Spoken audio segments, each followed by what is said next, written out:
Hello everyone, मैं हूं अर्जुन प्रताप सिंह राणा और मैं आप सभी का स्वागत करता हूं कक्षा 9वीं हिंदी लोक भारती के लिए। इस कविता का नाम है चांदनी रात और इसके रचनाकार हैं मैथिली शरण गुप्त जी। बच्चों, पिछली 2 कक्षा में हम इस कविता को पूरी तरह से पढ़ चुके हैं, समझ चुके हैं। उम्मीद है आप लोगों को समझ में आया होगा।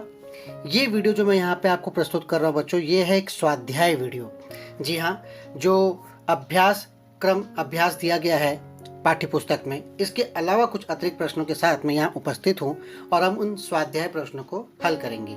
लेकिन बच्चों मैं आपसे कहना चाहूँगा कि इन स्वाध्याय प्रश्नों को आपको अपने नोटबुक में लिखना है। जी हाँ, ये स्वाध्याय प्रश्न यही परीक्षा में आएंगे, इसी से संबंधित प्रश्न उत्तर आपको परीक्षा में पूछे जाएंगे, इसीलिए आपको इसको नोटबुक में लिखना है और इसी के आधार पर आपको इंटरनल मार्क्स मिलेंगे। तो जो कुछ मैं यहाँ वीडियो में आपको सिखा रहा हूँ, जो कुछ वीडियो में प्रश्न उत्तर दे रहा हूँ, इस वीडियो को देखिए और इस वीडियो में उपस्थित सारे प्रश्न उत्तरों को अपने नोटबुक में आप लिखिए। तो यही आपका होमवर्क भी होगा। होमवर्क जमा करने के लिए आपको समय भी दिया जाएगा, लेकिन आपको ये काम करना है, तभी आपको इंटरनल मार्क्स मिलेंगे।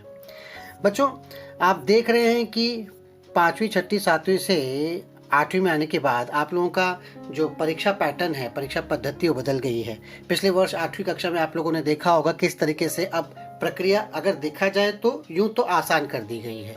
क्यों? क्योंकि अब आपके सामने गद्य खंड होगा या पद्य खंड होगा, यानी पैराग्राफ, और उससे संबंधित प्रश्न उत्तर पूछे जाएंगे। जैसे कि अंग्रेजी में होता था पहले, उसी तरह से अब हिंदी में भी और मराठी में भी हो गया है।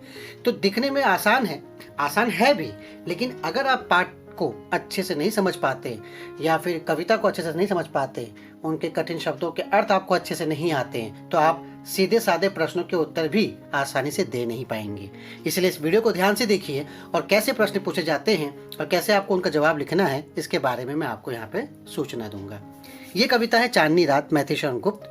इसके पहले कि इससे संबंधित हम प्रश्न उत्तर करें, मैं यहाँ पर जो कविता दी गई, एक बार कविता को फटाफट उसका पठन पाठन कर देता हूँ ताकि हमें ध्यान में रहे कि हम क्या प्रश्न उत्तर करने वाले हैं। ठीक है बच्चों। चारु चंद्र की चंचल किरणें खेल रही हैं जल थल में, स्वच्छ चांदनी बिछी हुई है अवनी और अंबर तल में, पुलक प्रकट करती है धरती हरित तृणों की नोकों से, मानो झूम रहे हैं तरुभी मंद पवन के झोंकों से। क्या ही स्वच्छ चांदनी है यह, है क्या ही निस्तब्ध निशा, है स्वच्छंद सुमंद गंध व निरानंद है कौन दिशा। बंद नहीं अब भी चलते हैं नियति नटी के कार्यकलाप, पर कितने एकांत भाव से, कितने शांत और चुपचाप। है बिखेर देती वसुंधरा मोती सबके सोने पर, रवि बटोर लेता है उनको सदा सवेरा होने पर, और विरामदायिनी अपनी संध्या को दे जाता है, शून्य श्याम तनु जिससे उसका नया रूप छलकाता है। पंचवटी की छाया में है सुंदर पर्ण कुटीर बना, उसके सम्मुख स्वच्छ शिला पर धीर वीर निर्भीक मना। जाग रहा यह कौन धनुर्धर जबकि भुवन भर सोता है, भोगी कुसुमा युद्ध योगी सा बना दृष्टिगत होता है। पंचवटी खंड का से ली गई कविता। बच्चों, इस कविता को मैंने समझाया था पुराने पिछले 2 कक्षा में 2 वीडियो के द्वारा। मैं उन वीडियो का लिंक भी यहाँ पे आपको इस वीडियो के साथ दे देता हूँ कि किसी वजह से अगर आपने वहाँ पे वीडियो नहीं देखा है तो इस लिंक को, इसके नीचे दिए गए लिंक को देखकर आप वीडियो माफ़ करना बच्चों, कविता समझ सकते हैं। यहाँ पे हम प्रश्नोत्तर पे ध्यान दे रहे हैं। अब आगे बढ़ते हैं। देखिए बच्चों, प्रश्न कैसे आता है परीक्षा में, आपने देखा है, पिछले वर्ष भी देखा है, इस बार भी आपको बता दूं। क्वेश्चन नंबर 1 होता है आकलन। आकलन में आकृति के द्वारा आपसे एक प्रश्न पूछा जाता है। जैसे यहाँ पे लिखा, सूचना अनुसार कृतियां कीजिए, आकलन आकृति पूर्ण कीजिए। इसमें एक आकृति दी जाती है और उसी आकृति के आधार पे आपको माफ करना बच्चों, थोड़ी खांसी हो रही है। उसी आकृति के आधार पे आपको उत्तर लिखना होता है। याद रखिए, जब आप उत्तर पुस्तिका में उत्तर लिखते हैं कि जिस आकृति में प्रश्न पूछा गया है, यानी डिजाइन में, उसी आकृति में आपको उत्तर लिखना जरूरी है। अब जैसे यहाँ पर है प्रश्न कि तारों के उदित और अस्त होने के बारे में कल्पना, मतलब तारे जो है उगे और अस्त हुए, तो उसके बारे में कवि ने कैसी कल्पना की है। अब कविता की पंक्तियां आपके सामने होंगी, आपको उसमें से देखकर ये लिखना है। ऐसे कुछ भी आपको रट्टा नहीं मारना है, रट्टा मार पद्धति खत्म कर दी गई है। यहाँ पे आपके जो सोचने की दृष्टि है, समझने की दृष्टि, उसको देखा जाता है। तो अब यहाँ पे आपको प्रश्न ऐसे पूछा है कि तारों के उदित और अस्त होने के बारे में कवि ने क्या कल्पना की है। हमको देखना है कि कितने उत्तर हमको यहाँ देने, 4 उत्तर, यानी 4 उत्तर तो पक्का होगा कविता में। 4 से ज्यादा भी हो सकते हैं, लेकिन आपको 4 पूछा गया है तो 4 उत्तर देना है। अब वो लाइन याद कीजिए जहाँ पे बात बोली गई थी कि तारे उदित हुए और अस्त हुए।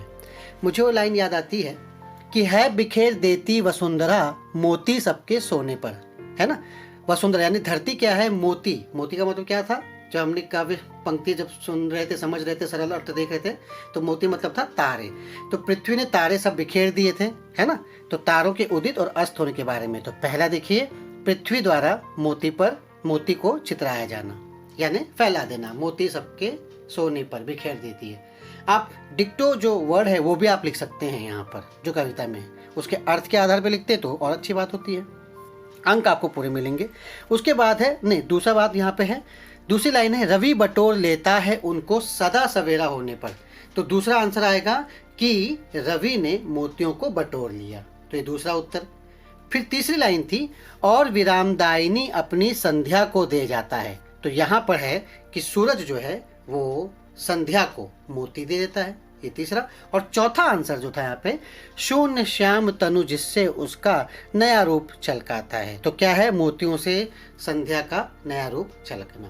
तो देखिए ये उत्तर ऐसे आसानी से 4 लाइन दी गई है, 4 उत्तर यहाँ पे मैंने आपको दे दिए। इसके 2 अंक होते हैं बच्चों, उत्तर लिखिए, 2 अंक ले जाइए। कितना आसानी देखिए। फिर अगला प्रश्न स्वाध्याय पूछा गया है, निम्नलिखित पंक्तियों का सरल अर्थ लिखिए। बच्चों आपने देखा पिछले साल भी आपने देखा होगा, स्वमत करके प्रश्न आपको आते थे। याद रखिए, स्वमत प्रश्न कब आते हैं, जब पाठ होता है, कहानी या निबंध, इस तरह के जो पाठ होते हैं उसमें स्वमत पूछे जाते हैं। लेकिन कविताओं में स्वमत नहीं, कविताओं में सरल अर्थ, कविता का सरल अर्थ या भावार्थ पूछा जाता है 2 अंक के लिए। अब यहाँ पे पूछा है, चारु चंद्र झोंकों से, यानी पूरी कविता काव्य पंक्ति हम देखेंगे।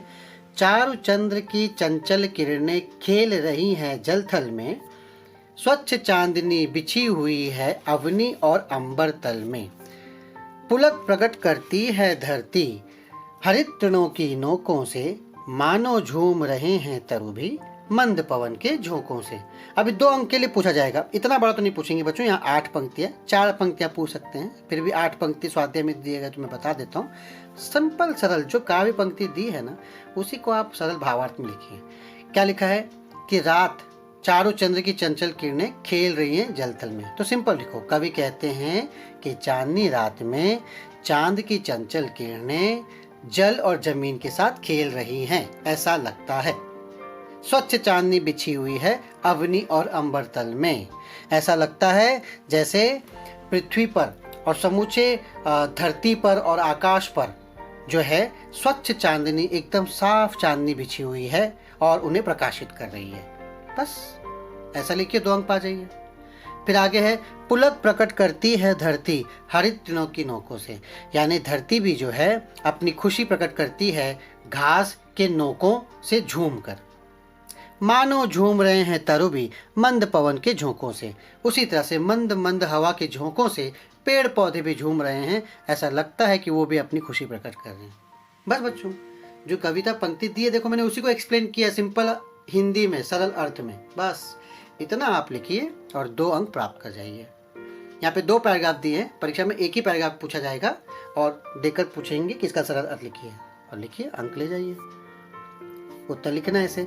आगे भी लिखा है, क्या ही स्वच्छ चांदनी है ये, और यहाँ पे क्या पूरा लाइन, क्या ही स्वच्छ चांदनी है ये, है क्या ही निस्तब्ध निशा, है स्वच्छंद सुमंद गंध व निरानंद है कौन दिशा, बंद नहीं अब भी चलते हैं नियति नटी के कार्यकलाप, पर कितने एकांत भाव से कतने शांत और चुपचाप। तो सिंपल इसका सरल अर्थ मैं आपको बता रहा हूँ, आप सुनिए और उसे लिखिए। क्या ही स्वच्छ चांदनी है ये, मतलब कवि कहते हैं कि चंद्रमा की जो चांदनी कितनी स्वच्छ है, कितनी साफ है, कितनी निर्मल है।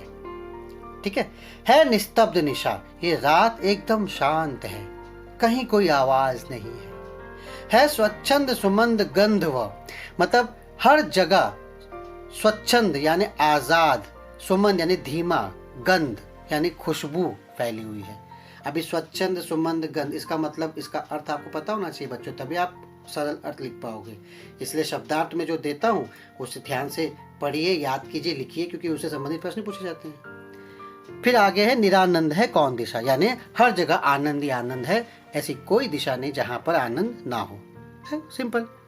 बंद नहीं अब भी चलते हैं नियति नटी के कार्यकलाप, कवि कहते हैं कि कोई भी गतिविधि बंद नहीं है। रात रूपी नटी जो है उसके सारे काम पहले जैसे चलते हैं, पर कितने एकांत भाव से, कितने शांत और चुपचाप। यानी प्रकृति जब अपना काम करती है तो एकदम शांत ढंग से और एकांत भाव से चुपचाप करती है, कहीं भी कोई शोर नहीं होता। यानी जमाने को बताते हुए नहीं करती कि मैं काम कर रही हूँ। बस हो गया सरल अर्थ। फिर अगला प्रश्न पूछा गया बच्चों, चांदनी रात की विशेषताएं। चांदनी रात की विशेषताएं तो पूरी कविता में भरी पड़ी हैं। यहाँ पे 8 भागों में उसके उत्तर पूछे गए हैं, तो इतना तो बड़ा उत्तर नहीं पूछेंगे बच्चों, क्योंकि पैराग्राफ 1 या 2 पैराग्राफ ही परीक्षा में दिया जाएगा, उससे प्रश्न पूछे जाएंगे। यहाँ पूरी कविता का ये प्रश्न है कि चांदनी रात की विशेषताएं, यानी चांदनी रात में क्या क्या आपको अच्छा अच्छा दिखाई दिया। तो आप वहाँ देख ही सकते हैं क्या क्या उत्तर होगा। सबसे पहले स्वच्छ चांदनी, तो चांदनी कैसी है, स्वच्छ है ना। चंचल किरणों का खेलना, मतलब चंचल किरणें खेल रही थी जल थल में, तो ये भी उसकी खासियत है। फिर क्या हो रहा है चांदनी रात में, हरी घरी घास का लहराना। फिर मंद पवन भी चल रहा है, ये भी खासियत है उस चांदनी रात की।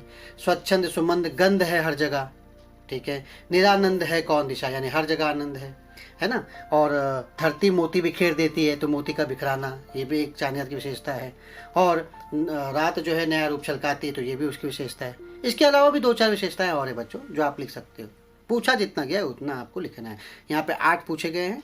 वैसे तो आपको एक पैराग्राफ दिया गया, उसमें पूछा जाएगा कि चांदनी रात की विशेषता 2 ही रहेंगे, तो 2 ही आपको लिखना है। जितना पूछा गया उतना लिखना है। फिर आगे है आकृति पूर्ण कीजिए फिर से। किरणों के खेलने का स्थान, किरणें कहाँ खेल रही है, आप वो कविता याद कीजिए बच्चों, जहाँ पे किरणें खेल रही हैं, जल थल में खेल रही थी, तो जल और थल, तो उत्तर होगा 2 में, जल में और थल में। फिर अगला प्रश्न है, यहाँ यहाँ फैली हुई चांदनी। आपको लाइन याद है ना, कहाँ कहाँ चांदनी फैली हुई है, आपको पंक्ति ढूंढनी पड़ेगी। तो हमने देखा था स्वच्छ चांदनी बिछी हुई है, यानी फैली हुई है अवनी और अंबर तल में। तो अवनी यानी पृथ्वी, अंबर यानी आकाश, तो आप लिख सकते हैं पृथ्वी पर और आकाश पर। अगर आपने पृथ्वी की जगह पे अवनी लिखा और आकाश की जगह पे अंबर लिखा तो भी राइट है बच्चों, आपको अर्थ पता होना चाहिए। ऐसे 4 प्रश्न बनाकर लिखिए जिनके उत्तर निम्नलिखित शब्द हों। मतलब जैसे गंध, ये उत्तर है, आपको प्रश्न पूछना है, तो आप वो लाइन ढूंढिए जहां पर गंध हो, गंध वो शब्द आया हो, लाइन ढूंढिए। वो लाइन है स्वच्छंद सुमंद गंध वो, तो उसी संबंधी प्रश्न बनाइए कि स्वच्छंद सुमंद क्या है, गंध है कि नहीं, आसान। कार्यकलाप, वो लाइन कहाँ है जहाँ कार्यकलाप था, वर्ड था कि बंद नहीं अब भी चलते हैं नियति नटी के कार्यकलाप, तो आप लिख सकते हो कि नियति नटी के क्या चलते हैं, सिंपल कार्यकलाप। फिर यहाँ मतलब जनरली क्या होता था, आपसे प्रश्न पूछते थे, आप उत्तर देते थे। यहाँ उत्तर दिया, आपको प्रश्न बनाना है। पर्णकुटीर, तो पर्णकुटीर के लिए वर्ड आया था बच्चों, जो शब्द है वो लाइन पड़ी कि पंचवटी की छाया में सुंदर पर्णकुटीर बना। तो पर्णकुटीर के लिए आप प्रश्न बना सकते हैं पंचवटी की छाया में क्या बनी है, तो पर्णकुटीर, पंचवटी की छाया में क्या बनी है, पर्णकुटीर। अगला है धनुर्धर, तो जाग रहा ये कौन धनुर्धर, तो कौन जाग रहा है, उत्तर है धनुर्धर। तो आपको प्रश्न बनाना है कौन जाग रहा है। याद रखिए इस प्रश्न में प्रश्नवाचक चिन्ह आपने नहीं लगाया तो आपके अंक काटे जाएंगे। प्रश्न बना रहे हो इसलिए प्रश्नवाचक चिन्ह बहुत जरूरी, क्वेश्चन मार्क। अगला निम्नलिखित शब्द समूह के अर्थ पद्यांश में जिसमें आनंद ना हो तो क्या था, निरानंद। जो अपनी इच्छा के अनुसार सब काम करे आजादी से, मतलब तो स्वच्छंद, याद है ना बच्चों। काला शून्य श्याम तनु, श्याम यानी काला, यानी रात्रि जब काली हो जाती है तो श्याम। और झोपड़ी की तो पता ही आपको, पर्णकुटीर वर्ड आया है ना। फिर अगला है कृति 3, निम्नलिखित पद्यांश प्रकार सूचनाओं के अनुसार कृत्या कीजिए। पद्यांश में आया एक बहुमूल्य रत्न, रत्न यानी डायमंड के बारे में बात कीजिए, या कोई भी ऐसा जिसके बारे में जो है ऑर्नामेंट, तो वो क्या था, मोती। मोती सबके सोने पर, यही है, इसके अलावा कुछ भी नहीं आया है। कवि के कथनानुसार सवेरा होने पर सूर्य का नियमित कार्य क्या है, आपको पता है ना, सूर्य क्या करता है, रवि बटोर लेता है सदा सवेरा होने पर, किसको, मोतियों को, तो मोतियों को बटोरना, तारों को बटोरना। रात के समय पृथ्वी का अद्भुत कार्य क्या होता है, रात के समय पृथ्वी क्या करती है, सबके सोने पर मोती फिर से बिखेर देती है। सूर्य बटोरता है और रात जो है बिखेर देती है, ऐसे। प्रेरणार्थक क्रिया, ये व्याकरण भी बच्चों आते हैं। प्रेरणार्थक क्रिया आप पिछली बार 8वीं में भी कर चुके हैं। मतलब मूल क्रिया दिया जाता है, उसका प्रथम प्रेरणार्थक और द्वितीय प्रेरणार्थक रूप लिखना होता है। जैसे चलना मूल क्रिया है, तो प्रथम यानी चलना, फर्स्ट पर्सन में चलाना, सेकंड पर्सन में क्या होगा, चलवाना। तो ये इजी बच्चों, चलना, चलाना, चलवाना। उसी तरह से देना, दिलाना, दिलवाना। देख रहे हैं आप यहाँ सामने। लेकिन इस तरह का बॉक्स बनाना ज़रूरी बच्चों। क्रिया, प्रथम क्रिया, प्रथम प्रेरणार्थक क्रिया और द्वितीय प्रेरणार्थक क्रिया, ये लिखना ज़रूरी, उसके नीचे आंसर आना चाहिए। इस तरह का अगर आपने बॉक्स नहीं बनाया तो आपके अंक काटे जाएंगे। उसके बाद भाषा बिंदु के रूप में यहाँ पे देखिए स्वाध्याय में पूछा गया है कि तरु, इन शब्द का समानार्थी शब्द हमको बताना है। 3 समानार्थी शब्द। तरु को हम पेड़ भी कहते हैं, दरख्त भी कहते हैं, वृक्ष भी कहते हैं। जनरल नॉलेज है, ऐसे भी आप याद कर लीजिए। परीक्षा में वही पूछा जाएगा जो स्वाध्याय में दिया गया है, कोई बाहर से नहीं पूछते। तो वसुंधरा, वसुंधरा यानी धरती होती है, जिसको हम धरती भी कहते हैं, पृथ्वी भी कहते हैं, है ना, मही भी कहते हैं। ऐसे चंद्र, चंद्र को हम क्या कहते हैं, और आप 3 भागों में बताइए। चांद, चांद को हम क्या क्या कहते हैं, राशि कहते हैं, सोम कहते हैं और इंदु। ओहो, तो ये 3 शब्द हैं। इसके अलावा भी अगर आपको कोई आता है तो आप उसको भी लिख सकते हैं बच्चों, वो भी कोई गलत नहीं होगा। कृषक, कृषक यानी किसान, खेती करता है जो, तो वो किसान हो गया। खेती करने वाला खेतीहर भी बोलते हैं, क्योंकि वो अन्न उगाता है इसलिए उसको अन्नदाता भी कहते हैं, तो अन्नदाता। उद्यान, हम उद्यान में खेलने गए, तो उद्यान है बगीचा, जी हाँ। और हम वाटिका भी कहते हैं, बगीचा, वाटिका। चमन भी कहते हैं, बिल्कुल। अरण्य, अरण्य का अर्थ होता है बच्चों जंगल, तो जंगल हमने कहा ही। उसके अलावा क्या कहते हैं, वन भी कहते हैं। आप में से किसी का नाम विपिन है? जी हाँ, विपिन का मतलब भी जंगल ही होता है, यानी अरण्य। ठीक है बच्चों, तो इस तरह से ये स्वाध्याय का वीडियो हमारा समाप्त होता है। मैंने थोड़ा जल्दी में बताया था क्योंकि क्वेश्चन थोड़ा ज़्यादा थे, कविता भी पठन की गई थी। लेकिन आप, उम्मीद है आप समझ गए होंगे किस तरह से प्रश्नों को हल करना। बड़ा आसान होता है, सब कुछ पैराग्राफ में था सिवाय उस समानार्थी शब्द के। हालांकि ऐसे भी नहीं आएंगे, ये पर्यायवाची शब्द जो अंत में किया वो भी पैराग्राफ में ही उसके उत्तर आएंगे, उसी से पूछा जाता है, अलग से नहीं पूछा जाता। ठीक है बच्चों, इससे संबंधित कोई डाउट हो तो आप मुझे मैसेज कीजिए, हम उसको दूर करेंगे। धन्यवाद, सुरक्षित रहिए, ध्यान रखिए।